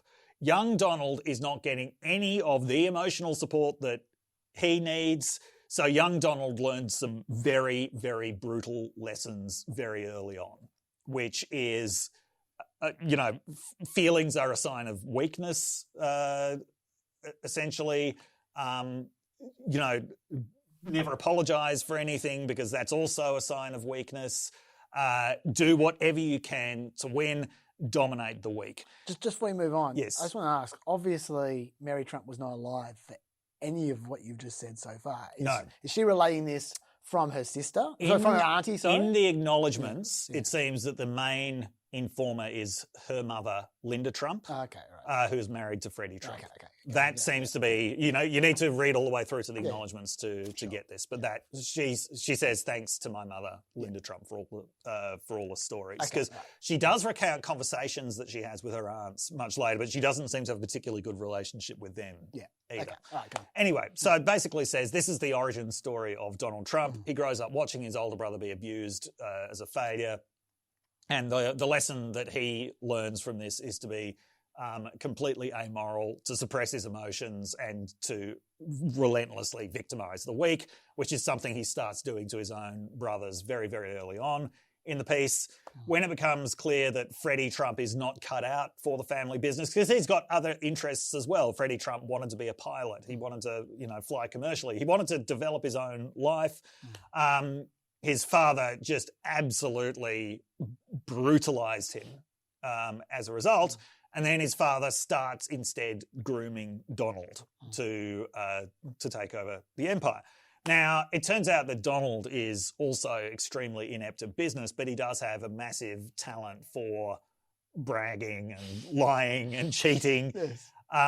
And something that Fred could respect. Something that Fred could actually respect. And so, but also, and this is this very interesting point that the book makes, is, he did not have the kind of head for business that Fred Trump had, but he had this talent for publicity that Fred Trump never had. Fred Trump wanted to be this media savvy figure who could command a lot of attention and talk to people. But, he was a native German speaker. He was born in the US, but only 5 months after his parents arrived in Germany. He wasn't a confident public speaker. He apparently took a Dale Carnegie course in public speaking, which somehow made things worse. So according to Mary Trump, it was basically Donald who was going to vicariously live out the dream of being this person who wasn't just successful in business, but was a big media success who was actually famous. Yeah. And so she said, even though he constantly failed at business, Fred Trump had this massive investment in the image of Donald Trump's success. Right. Now, one of the interesting things about this book is it doesn't actually tell us very much that is new. Even though she, was a member of the family applying these clinical psychologist insights to things that she saw, these are basically all things that had already been guessed at and described by other biographers. Even the title of the book, which is called Too Much and Never Enough, it's sort of a homage to one of the best-known Trump biographies, which is called Never Enough. What she brings to it is a sort of insider credibility of, I actually saw this happen. She also just does have some absolutely bizarre and horrific stories of her own, which she introduced. Like, there's this very strange sequence where Donald Trump somehow gets his hand on a recommendation letter that she wrote and says, oh, my niece is really good at talking people up. And this is in the early 90s. Asks her to be a ghostwriter for his book Surviving at the Top, written when he's basically bankrupt. Yeah. But in order to avoid embarrassment, the banks are allowing him to, giving him a $450,000 allowance per month to frantically keep up the idea that this guy's really successful. Yeah, and she says that, she needed to try to, just try to get an interview out of him. Because she said, she hung around the Trump Organization for months and had no idea what he actually did. So eventually she goes to Mar-a-Lago with him. Still gets no idea, but she said the single interesting event that happened was he's there with his new wife, Marla Maples. And Mary Trump, gets out of the swimming pool in her bathing suit, and Trump stares at her and goes, wow, honey bunch, you're stacked. So, yeah, there's a lot of horrific little details like that. But, yeah, overall picture is that the real villain of the piece is Fred Trump. Fred Trump basically completely emotionally deformed, as she tells it, the entire family. There's a lot of the book is about the very tragic decline of her father, who gave up on his ambitions of being a pilot, partly because of a drinking problem, which was caused by depression because of the relationship with his father. Tried to salvage a career with the Trump Organization, couldn't, and eventually became this miserable supplicant for the rest of his life, died penniless, and then his children, Mary Trump being one of them, were written out of the will. Now, she says, no doubt what the family will say is, I'm bitter because of the fact that I was disinherited, but she says that's not what this is about. But one of the interesting coders to this story that you only discover towards the end of the book is because she talks a lot about the help that Donald Trump got from his father. And a lot of the time you're reading this, you're thinking, this is nothing new. This all came out in that New York Times article in 2018. And, she actually said, she constantly refers to this New York Times article. But in some ways you think this isn't a particularly long book. This is just like a companion piece to that New York Times article. But then it's revealed, so at the end, that she and her brother had actually contested the will because of the fact that they were written out of it. So as part of that legal case, they had access to all of these Trump Organization documents, which they had no ability to actually pour through them themselves and read them themselves. But what she eventually did was in 2017, she got a knock on the door from this New York Times reporter who said, we want to tell the real story of the Trump Organization. And she said, no, don't talk to reporters, no. But then suddenly realized, oh, shit, there's 36 boxes of files about the dealings of the Trump Organization sitting in my lawyer's office. She was the source of all of those files. And they came to her. They came to her. That's something I'd heard that she was the source because in the publicity about the book, but I hadn't heard that they came to her. Found her. Wow, so I don't know if they learned from somewhere else that she was, because she'd been on the outs with the family for a very long time. She eventually got back on talking terms with Marianne Barry Trump, who was the oldest of the Trump children, now retired federal judge, but who was also treated her father pretty brutally. And who lost her job. Yes. Because of that New York Times piece. Absolutely, yes. Yeah, it was basically, if you retire, that's the way to hold on to the pension. Yeah. And also got that job, as Donald Trump never ceased to remind her, got that job in the first place because of a favour done by Roy Cohn, Trump's lawyer, very notorious figure. I don't think we've talked about Roy Cohn on this. We don't have time to talk about Roy Cohn today, but there's a lot to talk about there. Okay, so what's the overall verdict on the book? If you've obsessively read a lot about Trump, as I said, it doesn't actually add much. The story of how he got where he was, it's been very well told by that New York Times article, also by David K. Johnston in his book, The Making of Donald Trump. As I said, there are other biographers who have pretty accurately guessed at the psychological dynamics of the Trump family before. She does bring an insider credibility to it. She will no doubt get ripped apart because of the fact that she just so obviously hates Trump's politics. She doesn't try to hide this. And in the opening anecdote, she describes this horrible Trump family dinner at the White House and talks about first of all, they all walked into the Oval Office and Jared Kushner was there. And then they went to dinner. And Jared Kushner swans in late, and Ivanka says on cue, "Oh, look, my husband is just back from the Middle East," as if they hadn't just seen him in the Oval Office. Yeah. She then says Donnie jumped up and followed him out of the room like a puppy. And so she's going to get torn apart for lack of objectivity, as if you could be objective about, about your own family. But I think this does raise a very big issue. So she says at some point, basically, Trump has no politics. Trump has no strategy. It's all just these impulses. And it reminds me of, I can't remember who made the comment very early on in the Trump presidency, this argument, Trump can't be understood in any terms other than abnormal psychology. And I think there has been this temptation to entirely psychologize everything that Trump does, and often to claim, look, there's no real politics. It is just whatever he feels like doing. Not that Mary Trump, I'm trying to think of how explicitly she actually makes that claim or how much I'm reading into it. But she really does emphasize this is basically all about personal psychology. I would push back against that point of view. I think that Trump actually does have a very recognizable politics. Someone once described it as actually fairly typical big city right-wing politics, right? He is a creature of that. It's your typical, we want, people of colour to be policed very heavily. We want tax breaks. Everything's going to shit. Essentially, one day a real rain's going to come and clean up these streets. Sure.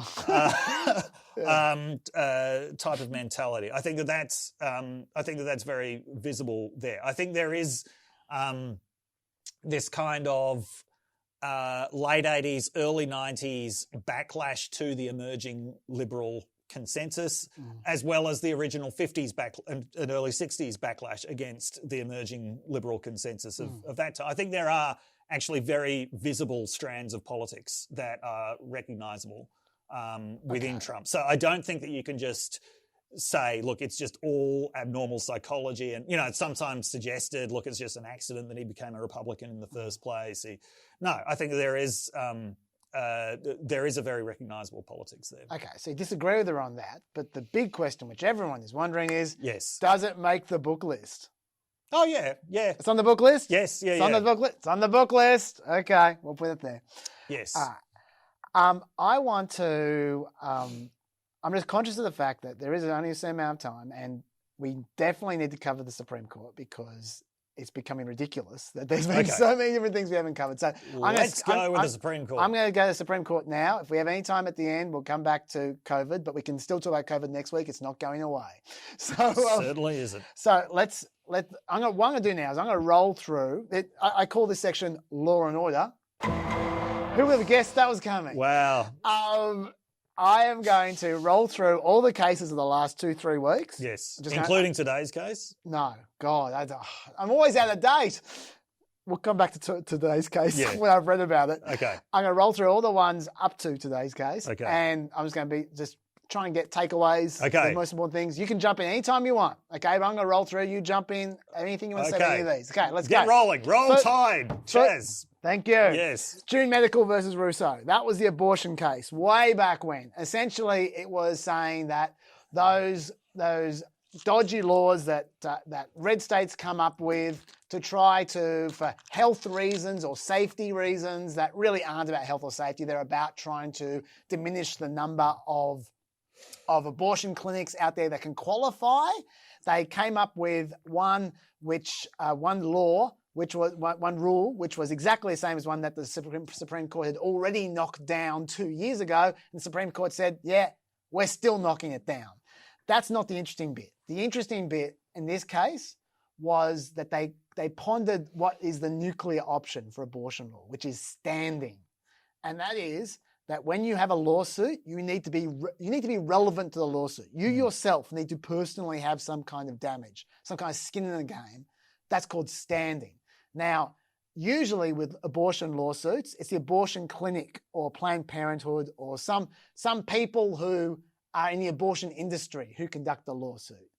And the Supreme Court was considering maybe it should be the person who's getting the abortion who has to conduct the lawsuit. The reason that's a nuclear option, though, is because you only have a couple of months when you're pregnant, when it's relevant. Yes. Otherwise, if the baby's born, it's too late then. And court cases take longer than a few months, and they cost a lot of money. Yes. Too much for one person. So if they made it that you needed to actually be the person having an abortion yourself to have standing, that would effectively stop almost every lawsuit from abortions in the future. Justice Clarence Thomas wanted to go there. He wanted to go there so badly. Yes. And John Roberts said, no, they've got standing. Abortion clinics can pursue lawsuits as much as they like. The reason they have third-party standing, they call it, is because of exactly what I just said. Practically speaking, they do have an interest in the outcome as well because it's their business. But also, women who have abortions, they don't have the time for a lawsuit. Who want abortions. Okay, so that was the key there. That's the takeaway, that the abortion lawsuits are going to continue at least. Yes. Even if the Supreme Court eventually gets rid of abortions, which I think they are going to bit by bit, it's not going to happen like that, Justice Roberts wanted. Okay, so anything to say about that before we move on? Okay, Thank you. Seal, so this is how it's going to work. Okay. Seal law versus CFPB. We're talking the Consumer Finance Protection Bureau. This wasn't actually about the Consumer Finance Protection Bureau at all. It's about the fact that their director was not fireable by Trump. And Yes. This is the first time in recent times when in one of these agencies, one of these specialist agencies, they had a person who was appointed completely in charge, one person, and could not be fired. And they were saying that should not be allowed. This is, by the way, if you're wondering why Fauci hasn't been fired, it's the same law. Yeah. Yeah. Okay. So Career Civil Service Protection. Yeah. And so the question, this was really about executive power. Does the president have the power to sack this person who supposedly is unfireable? And the court said, yes, he does. That basically, you need to have a situation where either it's a board of people who are unfireable or an individual who is fireable. And so they said in the case of the CFPB, that individual, they're going to deem him to be fireable. By the way, Conservatives absolutely hate the CFPB. Yes. Which, they do. Which was a creation of Elizabeth Warren. Yes. I once saw Mary Kissel from the Wall Street Journal give this absolute, in Sydney for some reason, give this just absolute rant about the CFPB is unconstitutional and is destroying America. Yeah, they don't like it. They don't like it. But in this case, it wasn't about them. It was about the executive power. Yeah. And this is an area where we'll come back to Neil Gorsuch. He stars during this session. But this is an area where Neil Gorsuch could be potentially very dangerous to people who are concerned about executive overreach. Yes. Because John Roberts was happy to just go, okay, that's enough. That's all you need. They're fireable. Let's move on. But Neil Gorsuch and Clarence Thomas is always associated with all this kind of stuff. Yeah. They were playing toesies with, well, hang on. Is anybody? Did you just call footsie toesies? I think I did, yeah. Toesies, footsies, whatever. There you go. It's all part of the bottom of the body. Yeah. Come on. Exactly. Thank you, hand of God. I was saying, well, hang on. Shouldn't the president be able to sack whoever he wants, regardless of the situation? Shouldn't the president's the boss? The president's the executive. He should be able to execute. He should be able to execute any person he likes. Sack anyone. Exactly. Sack your local postman. Sack Ronald McDonald. Yes. Sack Tommy Tuberville. Well, if Ronald McDonald worked for the government, yes. Yeah. And the reason why this is a slightly concerning development is because the Federal Reserve, it's so important that they're independent. Yes. Because if the Federal Reserve stops being independent and Trump's tried to intimidate them, if they can successfully intimidate them, that can destroy the whole economy. Absolutely. Like they start trying to intimidate them to basically reducing interest rates around elections and so forth. And that's where Gorsuch and Thomas want to go. Yeah. But Roberts wouldn't let them. So let's just note that. Yes. We might be coming back to that in a few years' time, depending on how the court goes. All right. Okay, that's all I have to say about that case. Thank you. All right, the faithless electors case. Oh, yes. All right, okay, so this one here, the Supreme Court actually held 9-0 that faithless electors can be punished by the states. What I'm referring to there by faithless electors is in the Electoral College, there are actual people. When they say California has 53 Electoral College votes, there are 53 people who actually vote. I don't think it's 53, but close enough. Yeah. 53 people who actually vote. And until now, it wasn't really clear whether they could vote for whoever they wanted to. Yes. So then they'd be open to, say, bribery or whatever. Or just voting for whoever they want. Yeah, and the Supreme Court said, and some states had rules that some states say electors can be sacked if they don't vote for the people that state votes for, or they can be punished, they can be fined, or they could even be potentially jailed. The Supreme Court says, go at it. You can do what you like, states, no problems. So it's not going to be complete chaos, in other words, in 2020, which is good. It's from a practical point of view. And so basically there's 32 states that have laws for electoral voters, electoral college, and those laws are all now in place. Kagan wrote the majority opinion on this. She said that the crux was that the power to appoint an elector in any manner includes power to condition his appointment. That is to say, what the elector must do for the appointment to take effect. Okay, so the question which everyone's asking is, where does this leave the national popular vote? Which is a move that's going on at exactly the same time as this, where states are getting together and they're making an agreement with a compact with each other that if they can get 51% of the electoral college votes to agree to this compact, and they're up to about 40 or 41% or whatever at the moment, then all of them will vote for whoever wins the popular vote. Yes. And that will then short-circuit the Constitution and basically make the presidential election a popular election.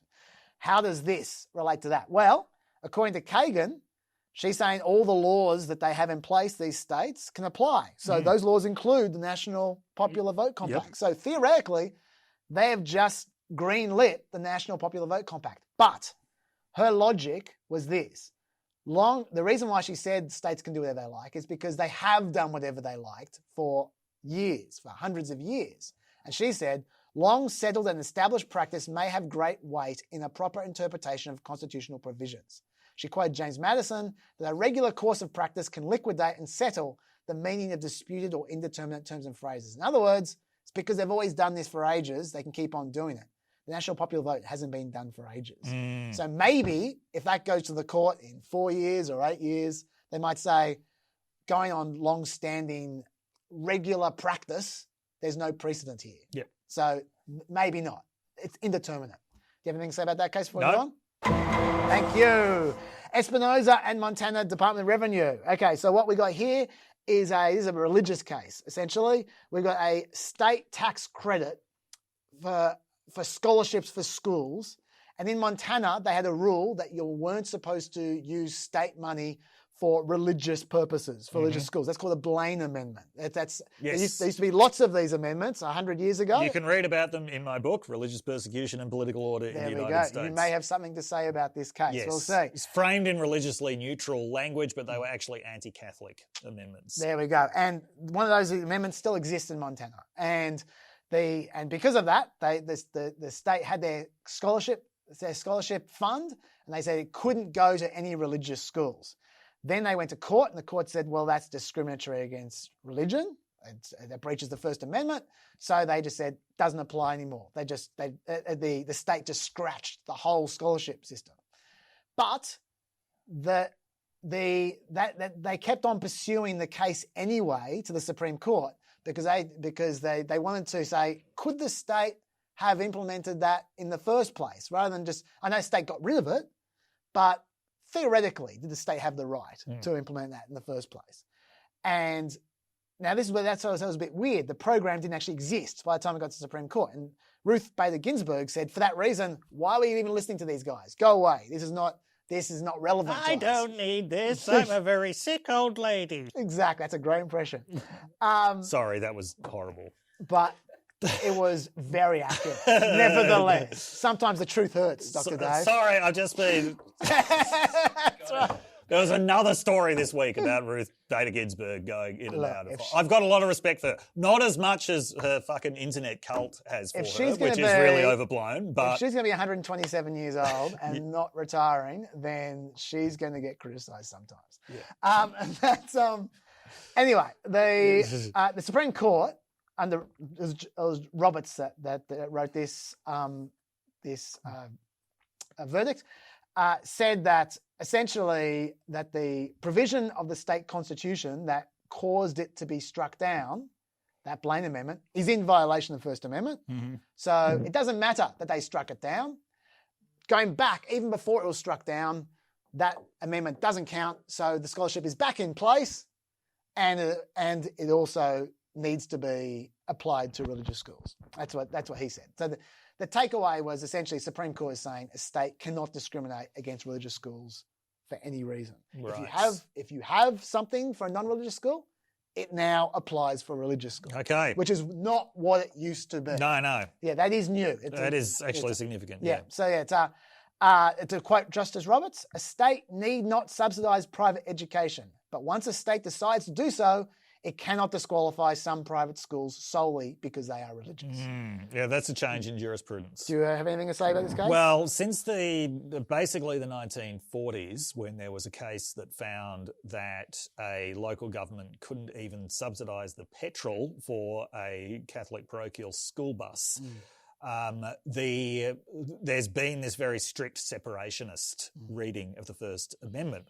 But as we've emphasised before on this show, the First Amendment doesn't actually contain the term separation of church and state. That was mid-century jurisprudence.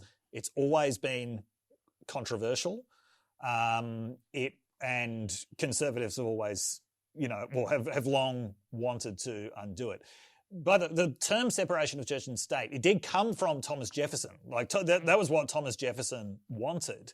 But no, I mean, Blaine Amendment, that's a classic relic of a time when there wasn't strict separation of church and state. It is a far more recent and far more contentious thing than we often think of it being. Thank you. I was racing through these, hand to God. There's a lot of cases. Little Sisters of the Poor versus Pennsylvania. Oh, they're back. They're back. They're back. They had a major case. They did, and they had another one. Little Sisters of the Courtroom. I never understood what their problem was, to be honest, because basically the Obama administration under Obamacare, the idea was every health insurance plan needs to cover the pill, essentially. Abortifacients, they call them, but it's the pill, and the morning after pill. The Little Sisters of the Catholic organisation said, we don't want to be covering that with our health insurance. We don't believe in contraception and especially the morning after pill. And the Obama administration said, fine, you don't have to. All you need to do is just tell us you're not going to cover it in your plans, and we'll work around you, and the government will work with the insurance company ourselves, and we'll make sure that those people get the pill for free. That's what we will do. So you don't have to be involved. For reasons I don't understand, that has always been an issue. They still feel that's some violation of religion. I don't get that. I'll quote Charles Krauthammer writing about this in 2012. And so I'm doing my best here to present their side. It was nothing but an accounting trick that still forces Catholic and other religious institutions to provide medical insurance that guarantees free birth control, tubal ligation, and morning after abortifacients, all of which violate church doctrine on the sanctity of life. The trick is that these birth control abortion services will supposedly be provided independently and free of charge by the religious institution's insurance company. But this changes none of the moral calculus. Holy Cross Hospital, for example, is still required by law to engage an insurance company that is required by law to provide these doctrinally prescribed services to all Holy Cross employees. I don't get why that's a problem. It's not them, it's the government. But anyway, it's a problem for them. Whatever. They dealt with that, as you said, in a previous court case. And the court said it's okay to have some kind of accommodation as long as there's an accommodation. But then Trump got in and Trump got rid of that accommodation. Now, this court case was about whether Trump had the right to get rid of that accommodation. It's an administrative tribunal type situation. Okay, so could he make that call to overrule Obamacare, essentially, to get rid of that accommodation? And the court 7-2 said, yes, he does have the right to do that. There are people who said no, were Ginsburg and Sotomayor. Clarence Thomas wrote this. He said the plain language of the statute allows the agency to make the call. He said, by its terms, the ACA, it's Obamacare, leaves the guidelines content to the exclusive discretion of Health Resources and the Services Administration. Under a plain reading of the statute, then, we conclude that Obamacare gives, ACA gives the HRSA broad discretion to define preventative care and screenings and to create the religious and moral exemptions. Thus, it was Congress, not the departments, that declined to expressly require contraceptive coverage in the ACA itself. So they're saying in the bill, it didn't say specifically what had to happen. Right. They left it up to the administration. The administration's made their call. Tough shit. If you don't like that, don't vote for a Republican. That's what Clarence Thomas essentially said. And they won that case. Kagan, I should note, did say that even though they've won this case, that doesn't mean that the Trump administration dotted their I's and crossed their T's properly. Like they often don't. That's why they only win 8% of administrative cases so far. That's not a made up stat. That's real, 8%. And she says, so they actually sent it back to a lower court to make sure they did it right. But all the Supreme Court agreed was that they have the right to get rid of it. Yes. If they dot their I's and cross their T's. So it's really not that controversial. But I should say, my view about this is that this whole issue is incredibly stupid. The entire issue of insurance companies looking after the pill and stuff is just ridiculous, because think about who this affects. This affects people who work for companies that provide health insurance. Many Americans don't have health insurance. Yes. Many Americans don't have jobs that provide health insurance. Meanwhile, not only do heaps of people not have jobs and not have health insurance, but also women have to go and get prescriptions for birth control in America. Yeah. They can't get over the counter. Well, Chaz, you know what the basic answer to all this is? These people aren't thinking, oh, what are the legal principles here that we're going to fight on? This was entirely political. No, I know. Little Sisters of the Poor, Hobby Lobby, it was entirely... No. This was a strike against contraception itself. And it was a strike against Obamacare, even more importantly. Yeah. It was like, how are we actually going to get at Obamacare? I get this. But what I'm saying is that from the side of the pro-choice people, yes, this is not the fight you should be having. The fight you should be having is getting rid of prescriptions for the pill. That's a much bigger impediment. Yeah. Right? Like and allowing people to just get them from a chemist. Yeah. And allowing them to not have to, they've got to get yearly checkups. Yeah. Like to get the pill. Bullshit. Like there's a whole bunch of procedures you can get rid of, which will make this, and also this is. But I'm sure they are trying to do these things. Yeah, as well. I know. I'm not saying they're stupid. I'm just saying that this case illustrates the absurdity of the American situation. Yes. This is yet another reason why healthcare should not be tied to your employer. Absolutely. Like it's just like that. The problem's solved. It goes away if health insurance is not tied to your employer anymore. Could not agree more. Let's move on. Thank you. Our Lady of Guadalupe School versus Morrissey Beru. Okay, so in 2012, the Supreme Court ruled that churches, the schools they run, other religious organisations are protected from lawsuits brought by employees if they perform a ministerial function. Essentially, because of the freedom of religion, they have the right to do whatever the hell they like to ministers. Yes. Because that's their religious right. Okay? Yep. This case was about the fact that, first of all, Agnes Morrissey Beru sued the school for age discrimination when her contract was terminated. Not about religion, age discrimination. And Kristen Beale sued a school for when her contract wasn't renewed after she was diagnosed with breast cancer. Okay, so under the Americans with Disability Act. Nothing to do with religion. Neither of them were ministers. They were both teachers. So, does the minister's exception apply to them? Does it? What did the court say? Yes. 7-2. The only two who disagreed was Sotomayor and Ginsburg. 7-2. And what they said, and by the way, one of the women had to teach 200 minutes of religious instruction, one of them. But Alito, who was the one who wrote this, said it doesn't even matter. No. They've got that broader test in mind. Alito said, doesn't matter if they're called ministers, doesn't matter if they do this, that, or that. What matters is, it matters basically what the institution describes them as. Does the institution see their role as a religious role in any capacity, essentially? He said that a religious institution's explanation of the role of its employees in the life of the religion in question is important. Yep. Sotomayor said this is way too broad. That is covering potentially secretaries and anyone. I'll just read her quote. In the court's view, because the employees taught short religion modules at Catholic and elementary schools, they were ministers of the Catholic faith and thus can be fired for any reason.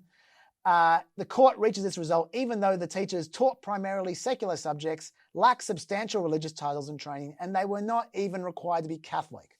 The court skews the facts, ignores the applicable standard of review, and collapses careful analysis into a single consideration, whether a church thinks its employees play an important religious role. Okay. Alito said, as far as the secretaries go, courts must, quote, take all relevant circumstances into account and to determine whether each particular position implicated the fundamental purposes of the exception. That's it. In other words, we have no idea how far this applies. Yes. That does, I mean, leaving it to the employer to decide what's a religious role or not. Religion is a notoriously difficult category to limit in any way. So, by the way, the book that really tells that story is Winnifred Sullivan's book, The Impossibility of Religious Freedom. Does it get on the list? Yes, that definitely gets on the list. Okay. How many more of these have you got? I've got 3. Okay. We can do that. I was going to be like, please, less than 10. But yes, okay. Yeah. Okay, these, thank you. These are the 3 big ones. Trump v. Vance. Okay, so now we're getting towards the end. Okay, this was about the New York Attorney General wanted Trump's taxes from his accounting firm, not from Trump, from his accounting firm for a grand jury because they were investigating Trump's alleged hush money payments to 2 women, we know one of them, who claimed to have had sex with him. Okay, so this is about the Stormy Daniels stuff. They wanted his taxes from his accounting firm to look into. By the way, his accounting firm had already said that they would comply with any court decision. Absolutely. Which you wouldn't expect them to say anything else, really. Yeah, whereas Trump claimed that as president, he had absolute immunity from demands for personal or confidential information. And the Supreme Court voted 7-2, where the 2 were Alito and Thomas, that the subpoena for Trump's accounting firm is, while not necessarily valid, it's not necessarily invalid either. It's probably valid. And what they said was, once again, like one of the cases I said earlier, you need to go back to the lower courts to make sure they dot the I's and cross the T's. But in theory, it's valid. Yes. They said. Presumption that's valid. Note, both Trump judges ruled against him. Yes. Gorsuch and Kavanaugh both voted against him on that one. And so the case is going to go back to the district court for specific objections. What that means is it's going to take at least another year to go through. We are not going to see Trump's tax returns before the election. At least not from that one, and not for the next one either. Thank you. Trump v. Mazars. This was about Congress wanting to subpoena his taxes from Mazars. And this was because they wanted to conduct oversight, and they came up with some pretexts. I don't think anyone really bought it.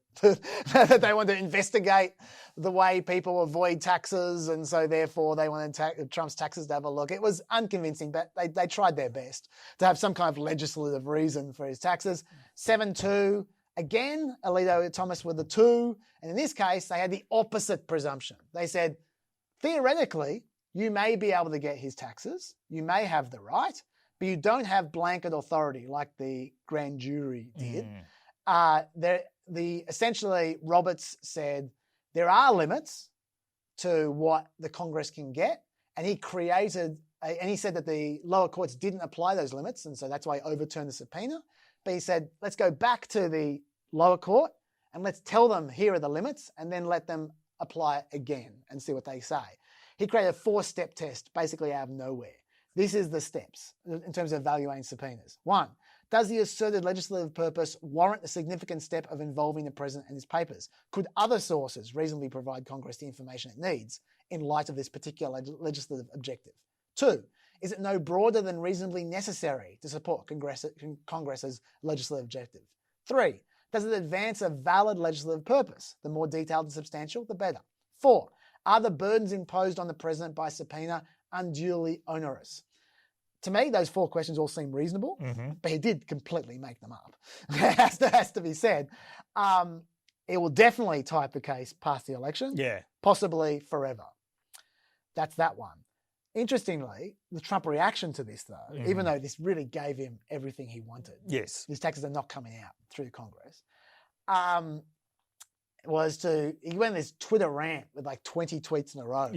Courts in the past have given broad deference, but not me. This is all a political prosecution. I won the Mueller witch hunt and others, and now I have to keep fighting in politically corrupt New York. Not fair to this presidency or administration. Prosecutorial misconduct, presidential harassment, etc. Remember why this exists, this lawsuit. The reason this exists is because Trump promised. First of all, Trump was the only presidential candidate in 40 years to not reveal his taxes. number one. Number two, he promised to do so. He said he was being audited, and any minute he would reveal them. Yeah. He said, oh, well, I definitely will. Then he won the election. No, I'm not going to do it. You voted for me, so therefore you didn't want them. You know, so, which was complete bullshit. So for him to suggest, is ridiculous overreaction, but we're probably not going to see his taxes anyway as a result of this. The tests seem reasonable to me, but the result is a little perverse in my view. Yes. Is it? Okay. This is the real weird one. McGirt. Okay, this was, is this case concerned an appeal? Good one. It was a good one, yeah. It's just a surprise, I think. Yes, it was a surprise. This case concerned an appeal from Jimmy McGirt, a Native American who claimed his state rape conviction in Oklahoma should be overturned because he said Oklahoma lacked jurisdiction because really this was Native land, not Oklahoman land. That was his argument. He basically was saying that the eastern half of Oklahoma was still Native American territory from way back in the 19th century. And even though there's 1.8 million residents there and it includes Tulsa, he said this is still Native American territory. And the court said yes, 5-4. As they should have. Yeah, but this was Neil Gorsuch, who was the Yes. person who wrote it. I'll just go through a few quotes here. And one of the concerns expressed going into it was that there was potentially 1,700 inmates that might be, whose prosecutions could be undone potentially if the state no longer had jurisdiction. But the Supreme Court said, I should say, before we go in through the logic, that this only prevents state authorities from prosecuting Native Americans. Yes. So that 1,700 number is bullshit. We should give a bit of historical context to this. Yeah. By the way. Yep. You go first. I've talked Yes. enough. Yeah. So the Native American population in Oklahoma is largely descended from the Cherokee population that was forced out of the Southeast United States by Andrew Jackson. Yeah, these guys were in Georgia originally. Yes, yeah. This was the process known as the Trail of Tears, which is widely recognised as a genocide. A lot of people died during this process, were essentially murdered during this process, were killed in all kinds of other ways by malnutrition and disease. It is one of the most shameful episodes in a really shameful litany of the history of relations between the United States and Indigenous tribes. So the state of Oklahoma and Oklahoma's native population has a particularly important place in the consciousness of the United States in settler and Indigenous relations. That presence of the native population there is actually also one of the reasons why Tulsa became, in many ways, the sort of black business capital of the United States during the 19-teens before Black Tulsa got burnt down. Although Black Tulsa was rebuilt many times, one of the reasons for this was the relationships between African Americans and Native Americans, which actually allowed land sales to Black Americans. So that part of Oklahoma is very, very important to the whole picture of settler Indigenous relations in the United States. And this period that Dave's referring to, they signed a number of treaties. Yeah. To the effect of saying, first in 1833 and then 1856, saying, we're moving you from Georgia and your original lands to Oklahoma, but it's Oklahoma. This is your land now. Yeah. And the quote was in 1856, no portion of Creek lands would ever be embraced or included within or annexed to any territory or state. And the Creeks would have the unrestricted right of self-government with full jurisdiction over enrolled tribe members and their property, which is why this only affects Native Americans, by the way. And what Neil Gorsuch said was, quote, on the far end of the Trail of Tears was a promise. Forced to leave their ancestral lands in Georgia and Alabama, the Creek Nation received assurances that their new lands in the West would be secure forever. Today we are asked whether the land these treaties promised remains an Indian reservation for purposes of federal criminal law. Because Congress has not said otherwise, we hold the government to its word. Essentially, he said, there's no congressional act which extinguished it, so it still continues. Now, Justice Roberts was in the dissent. This was basically the only thing he dissented from in this whole period of Supreme Court.